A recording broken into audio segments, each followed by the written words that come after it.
Assalamualaikum dulur, berjumpa lagi ya di channel kita, channel petani muda lur ya. Ya dulur, aku mau ngucapin terima kasih bagi sedulur-sedulur yang sudah subscribe. Bagi sedulur-sedulur yang belum subscribe, aku minta tolong lur ya, minta tolong di subscribe. Salam petani muda, salam petani milenial.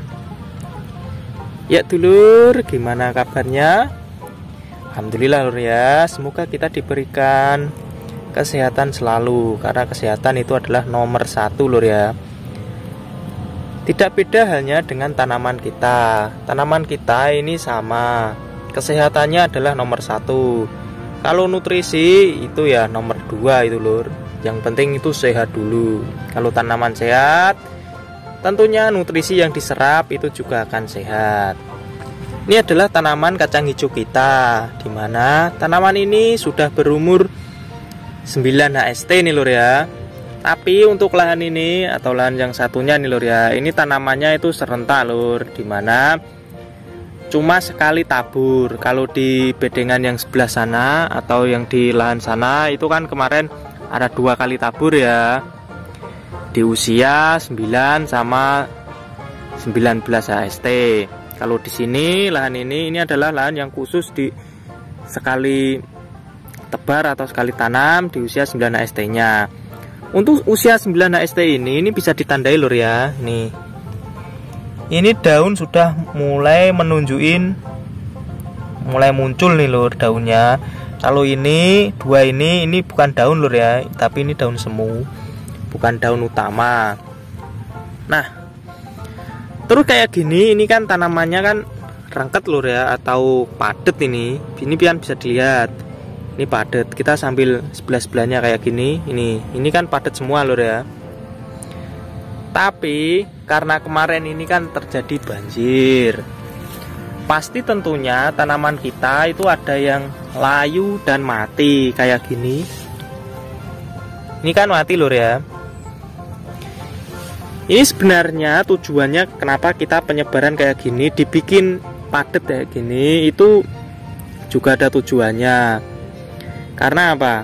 Biasanya walaupun tidak terjadi hujan kayak gini atau terjadi banjir, itu pasti ada yang layu kayak gitu lur, atau sebagian benihnya itu kurang sehat. Jadi kita mengantisipasi tanaman yang kurang sehatnya itu dengan melakukan penaburan secara kayak gini, secara padat tentunya lur.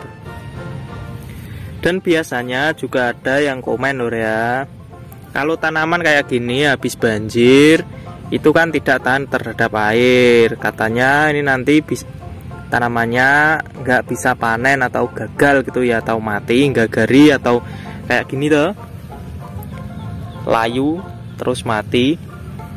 Itu sebenarnya juga bisa dikatakan iya, karena apa? Karena itu tidak ditanggulangi, atau setelah terjadi banjir kayak kemarin itu dibiarkan saja tanamannya. Nah, kalau tanaman kita kayak gini, ini kan tanaman kita kan dirawat lur ya. Jadi katakanlah terjadi banjir pun nanti kita tetap merawatnya, supaya apa? Supaya tanaman kita itu sehat kembali. Kalau tanaman kita sehat seperti di awal tadi, nanti daya tahan hidupnya pun itu juga akan sangat tinggi. Ya, ini kan juga bisa dilihat, ini kan masih becek banget nih lur nih. Ini kan masih becek banget ya. Tapi nggak masalah lur, karena kita kan juga mengakalinya. Seperti kemarin kita menyempraikan fungisida yang bersifat kontak tentunya ya. Dan juga ada plusnya zinc, kan kemarin kita juga menggunakan antrakol itu ya fungisidanya.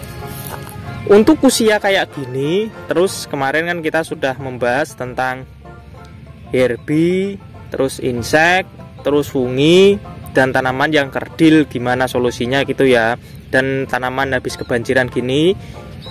Nah, kali ini kita pembahasannya itu adalah di nutrisinya lur. Nah, di usia 9 HST ini kita membahas nutrisi, karena apa? Nanti di usia 11 sampai 12 HST kita sudah melakukan penyepraian nutrisi. Karena apa? Karena ini bisa dilihat tadi di awal juga sudah aku liatin, ini kan sudah mulai menunjukin muncul daunnya. Kalau sudah mulai muncul daun, otomatis nanti tanaman ini akan membutuhkan nutrisi yang berlebih tentu itu lur. Kalau masih daun semu kayak gini, ini dia belum membutuhin begitu banyak nutrisi. Ya. Terus nutrisi apa yang akan kita berikan atau yang akan kita kasih pada tanaman kita kali ini? Untuk nutrisi, karena ini tanaman kacang hijau. Tanaman kacang hijau adalah tanah yang bisa menyerap nitrogen yang ada di udara secara mandiri lur ya. Jadi kita untuk nutrisi alangkah baiknya tidak begitu signifikan lur, atau tidak begitu banyak kayak tanaman-tanaman yang lain pemberiannya ya. Contohnya kita kalau untuk nutrisinya ini nanti kita cuma memberikan pupuk-pupuk sempurna, tidak menggunakan pupuk majemuk lur ya. Kalau tanaman padi kemarin kita kan menggunakan pupuk majemuk, yaitu dimana kita menggunakan ultradap. Kalau ini nanti kita tidak menggunakan pupuk majemuk, cukup menggunakan pupuk sempurna, dimana kita nanti akan menggunakan gandasil daun. Untuk gandasil daun ini kenapa kita gunain itu, karena dia larutnya di dalam air itu sempurna lur, tidak ada endapan yang tertinggal.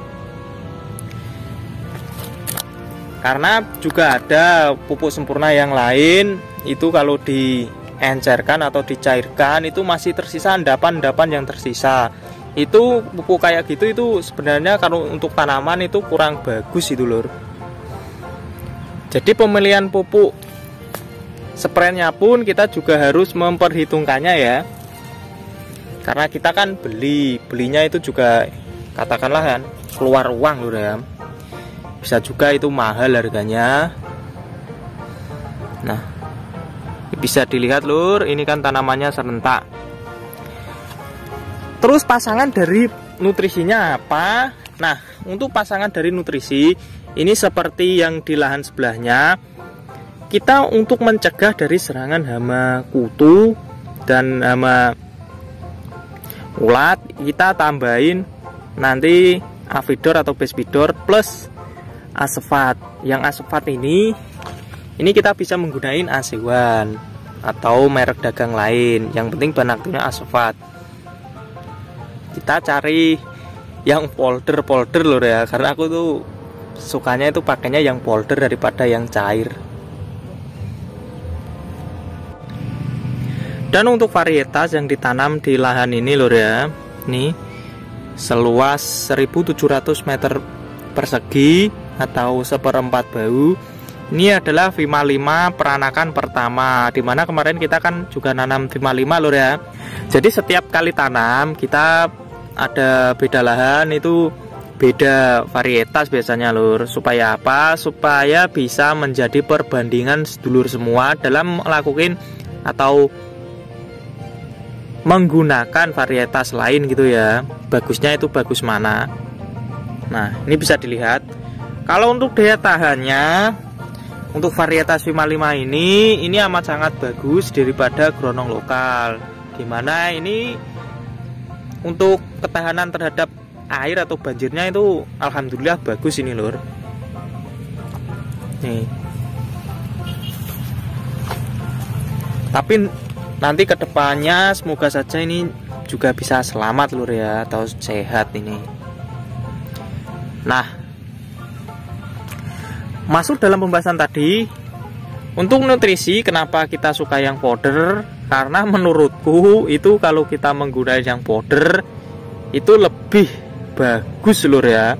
Tapi nggak masalah kalau sedulur-sedulur sukanya yang cair itu toh nggak masalah, juga nggak apa-apa. Namanya petani pasti sukanya tersendiri-sendiri lur ya. Pengennya itu toh. Kalau aku sukanya yang powder. Kalau nggak powder ya granul. Kayak pupuk majemuk kemarin pakai ultradap, MKP, KNO3, itu kan semuanya kan granul dan serbuk. Nah, ini tanaman kita lur. Nah dulur, tak usah berlama. Terima kasih yang sudah nonton dari awal sampai akhir. Salam tani muda, salam tani milenial. Assalamualaikum dulur.